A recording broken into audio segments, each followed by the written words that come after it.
ꯄꯨ ꯈꯨꯔꯨꯝꯖꯔꯤ ꯃꯌꯥꯝ ꯐꯕꯒꯤ ꯌꯦꯡꯃꯤꯟꯅꯁꯤ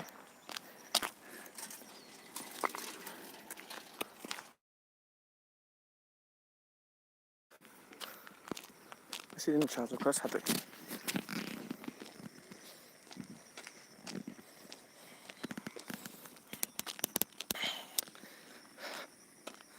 ꯑꯗꯣ ꯍꯦꯟꯅ ꯅꯨꯡꯉꯥꯏꯕꯁꯦ ꯑꯩꯒꯤ ꯈꯣꯡꯅꯥꯡ ꯃꯈꯣꯡꯁꯤꯗ ꯑꯦꯛꯁꯔꯁꯥꯏꯁ ꯇꯧꯕꯅ ꯍꯦꯟꯅ ꯅꯨꯡꯉꯥꯏ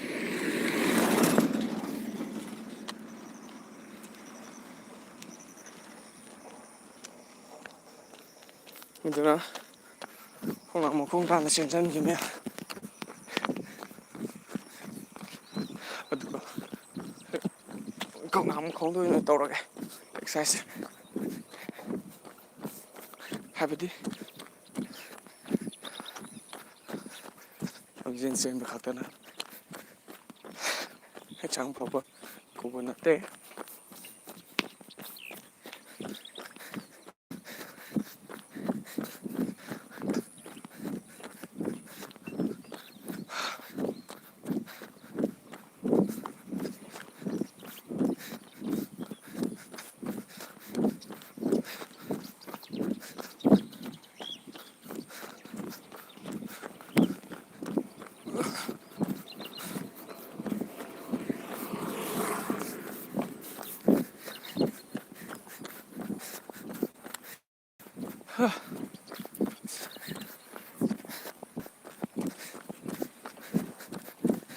Morning guys, morning.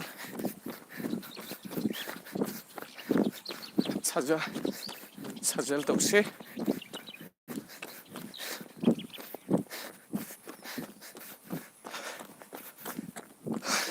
ꯂꯝꯖꯦꯟ ꯆꯦꯟꯕꯁꯤꯅ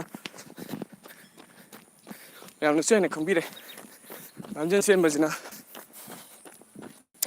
ꯍꯥꯔꯠ ꯑꯃꯗꯤ ꯂꯪꯁꯇ ꯏꯝꯄ꯭ꯔꯨꯞ ꯑꯣꯏꯔꯛꯄ ꯑꯗꯨꯒ ꯑꯇꯩ ꯍꯥꯏꯇꯥꯔꯦ ꯑꯇꯩꯒꯤ ꯑꯩꯁꯦ ꯃꯁꯤꯁꯨ ꯌꯣꯒꯅꯆꯤꯡꯕ ꯇꯣꯉꯥꯟ ꯇꯣꯉꯥꯟꯕ ꯑꯦꯛꯁꯔꯁꯥꯏꯁꯁꯤꯡ ꯍꯥꯏꯇꯥꯔꯦ ꯐꯅꯕꯒꯤꯗꯃꯛ ꯍꯛꯆꯥꯡꯒꯤ ꯑꯇꯩ ꯖꯣꯏꯅꯤꯡꯕꯨ ꯑꯣꯏꯔꯣ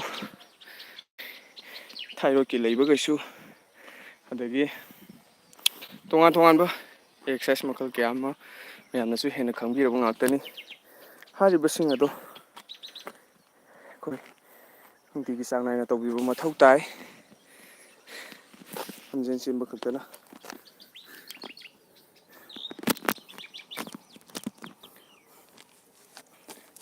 ꯂꯝꯖꯦꯟ ꯆꯦꯟꯕ ꯈꯛꯇꯅ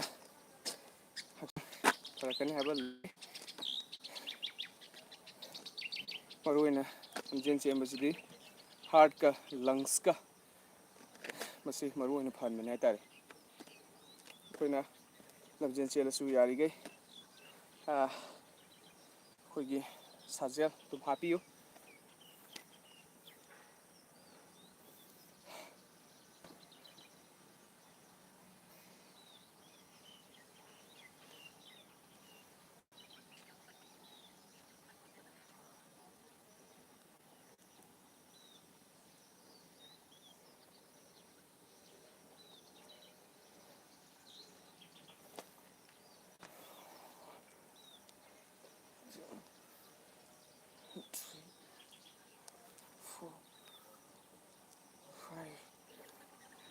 Six, 7, 8,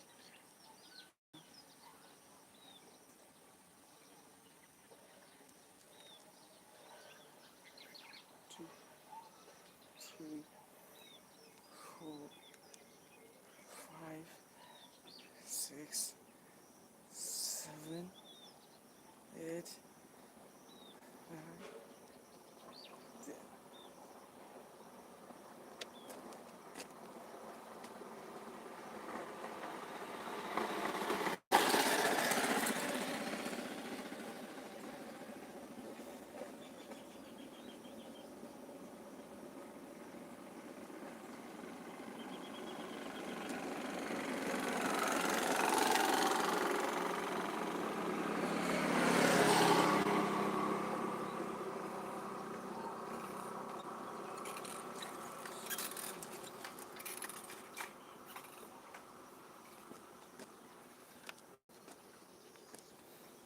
1, 2, 3, 4, 5, 6, 7, 8, 9, 10. 1, 2, 3, 4, 5, 6, 7, 8, 9, 10. And left side 1, 2, 3, 4, 5, 6, 7, 8, 9, 10. Reverse 1, 2, 5, 6, 7, 8, 9, 10.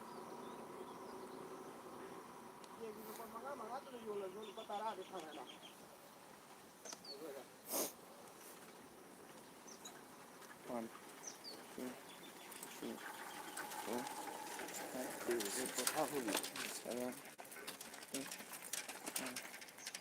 10.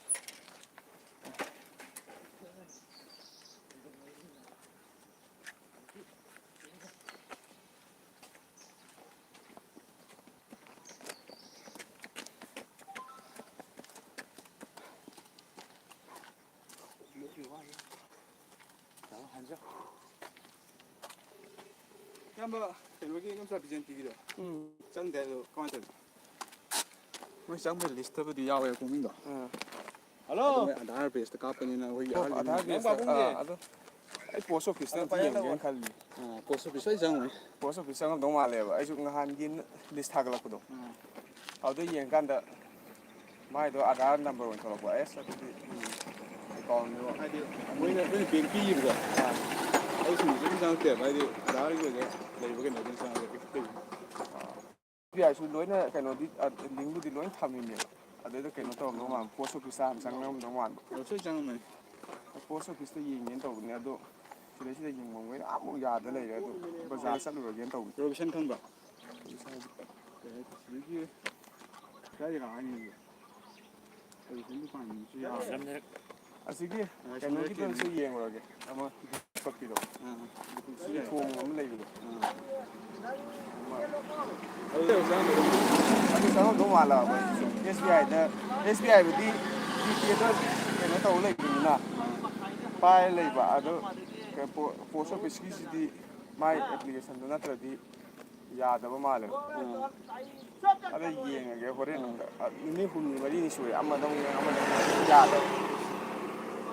Ngan theng na bu do.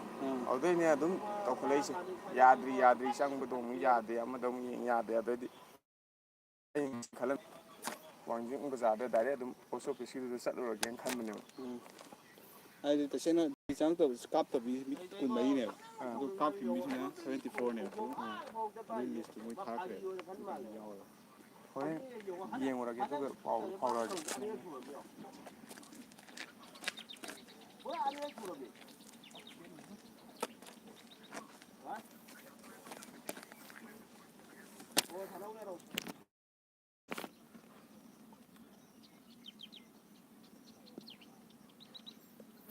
Vicky, Nazar.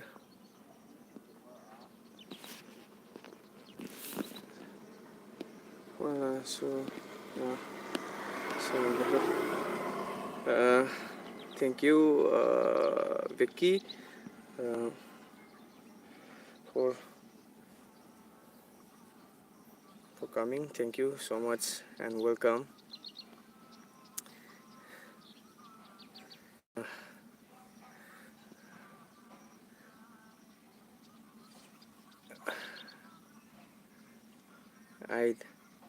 I don't know your language, but from my heart, thank you so much and welcome you.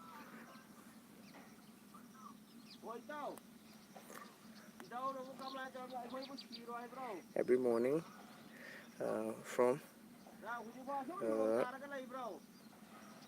7:30 a.m.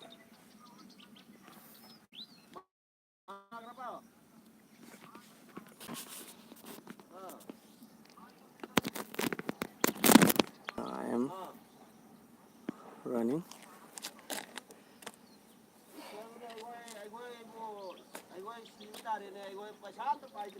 And now just exercise time.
1, 2, 3, 4, 5, 6, 7,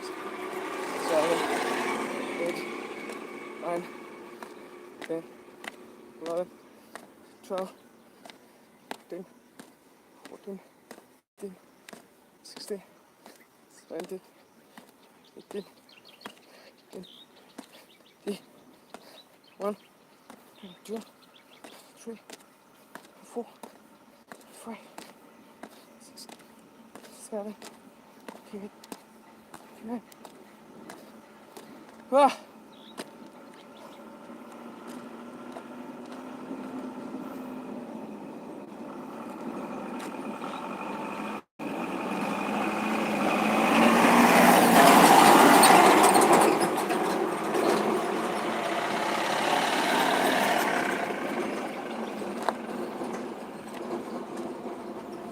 Ah.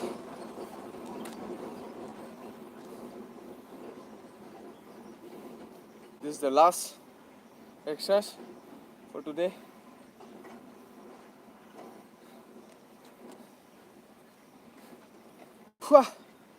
Sure, let's start. Let's begin.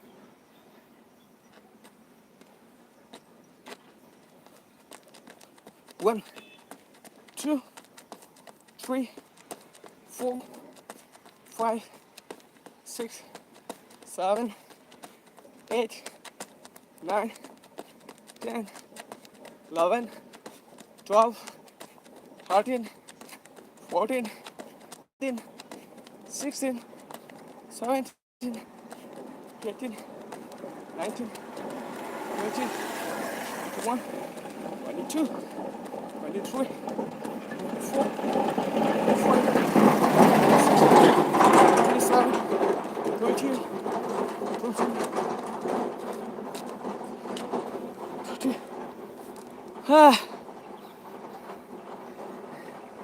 Morning, everyone. Morning. Welcome, everyone.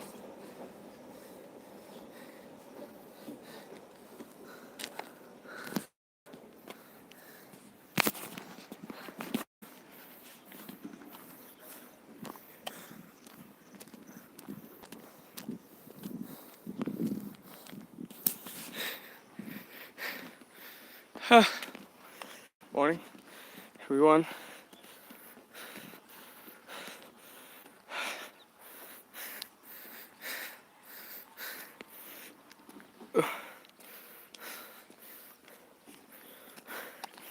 Thank you so much, everyone.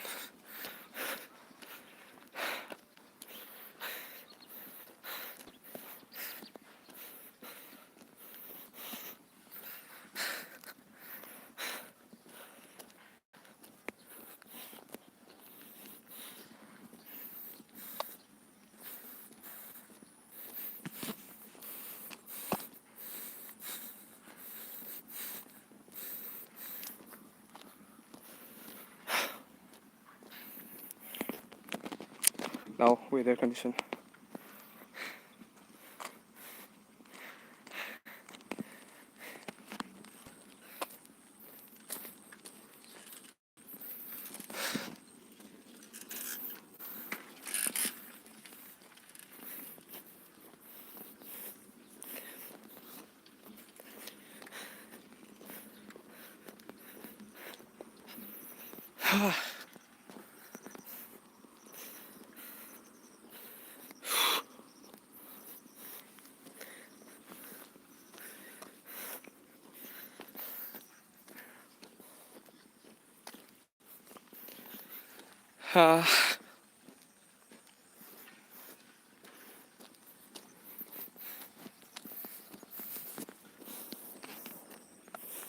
Morning, guys.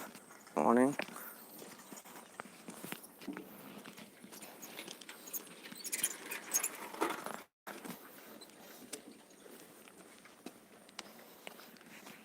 Wow.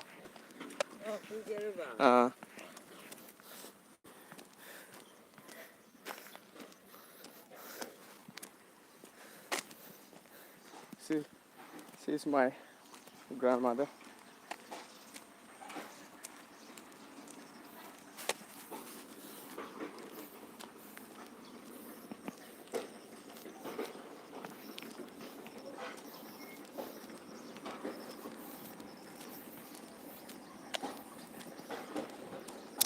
Thank you, everyone.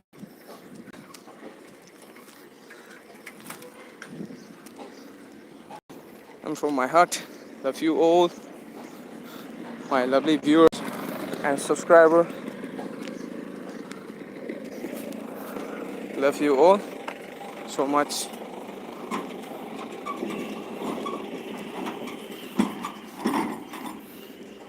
Okay, guys.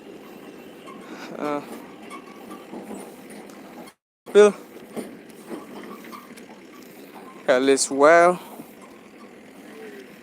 Never stop moving forward.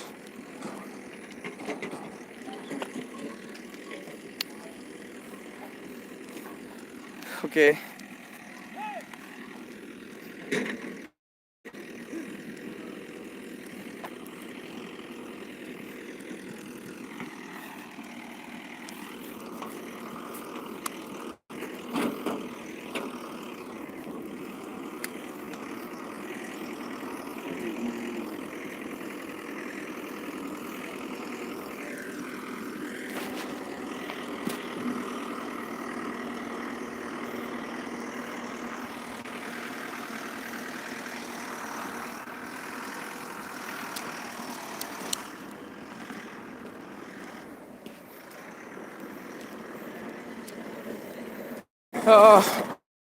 Good morning, guys.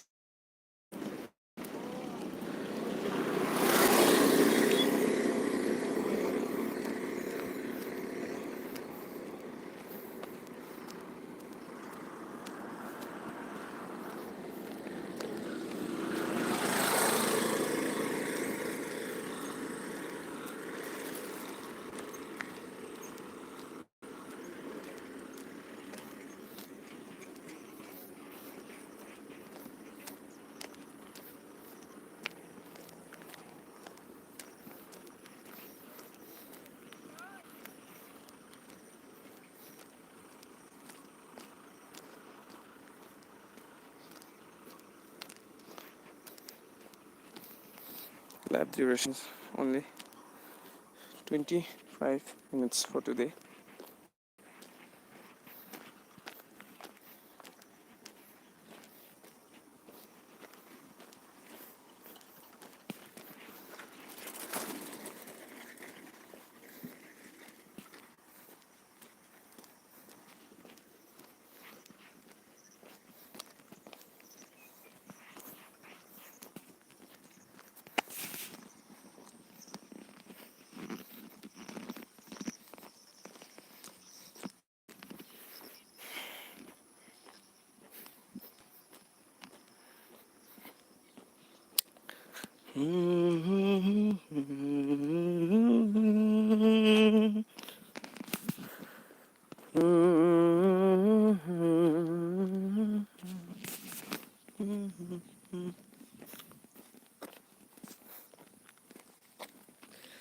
Nifa thokpamde ifut premiluda pirang sinthanaba masigidamakni nungsijaruba mina ngaure sonaraba.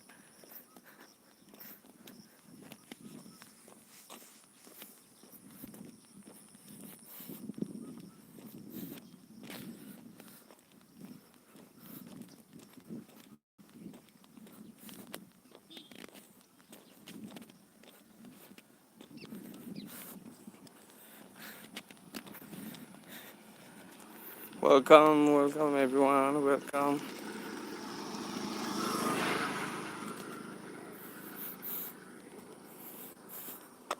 Okay, okay guys, let's stop for today.